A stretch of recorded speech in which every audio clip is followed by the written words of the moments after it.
Hey guys, happy Saturday. So an update from the garden. I've been working out here pretty much all day.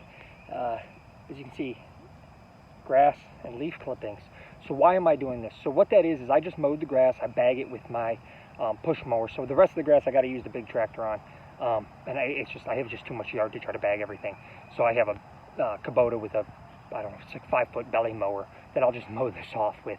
But mow the rest of the grass off with.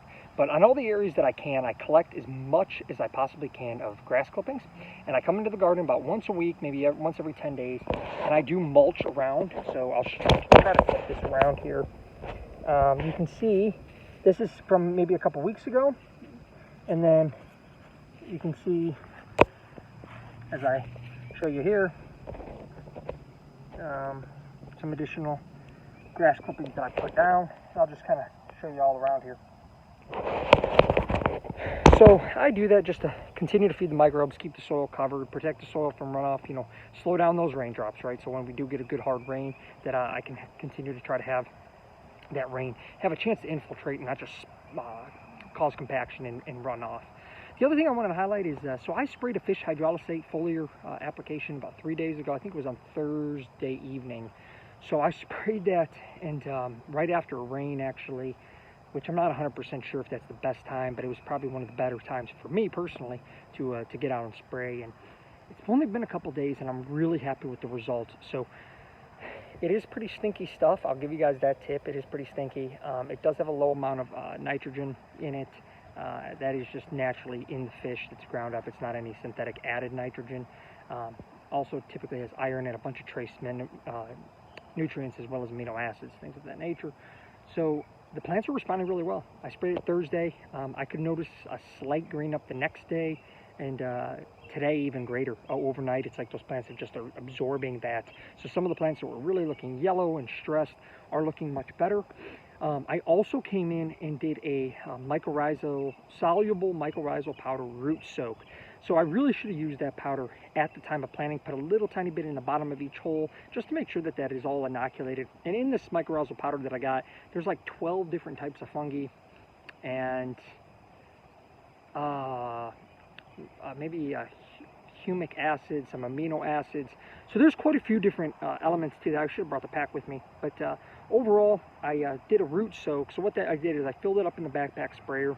Make sure your sprayer is super, super clean if you're not spraying any chemicals that you don't want to on your garden. Just a quick tip there. So I cleaned my sprayer really, really well. I followed the instructions. I did 4 gallons, and I think it's a teaspoon per gallon, something along those lines. And then I came in here and I stuck the nozzle down to the roots of each plant and just held for maybe, I don't know, 10, 12 seconds.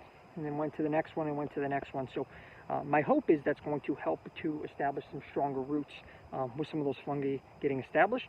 I did plant some new tomatoes today that were really, really small. They just were struggling inside of this potting mix.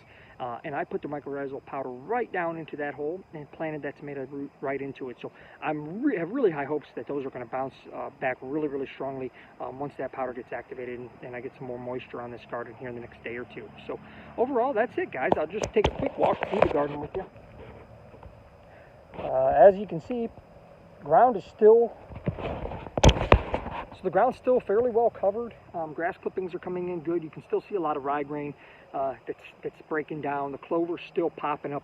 And I just mowed this on Wednesday. I think it was when I did a video on mowing it. So overall, these hot temperatures are helping here in Ohio. We're getting some nice, good hot temperatures. Plants are responding to the temperatures really, really well. They're responding to the fish hydrolysate well. Hopefully that mycorrhiza is taking root. The thatch is working out well.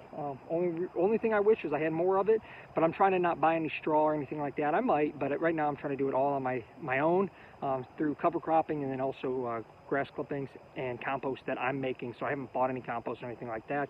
Again, I might change my mind halfway through the season, but as of right now, that's kind of my plan. So I'll keep you guys updated. Thanks for tuning in. Build Better Soil on Instagram, Build Better Soil Facebook group, and also if you do like this, like, share, subscribe, and get outside, build better soil.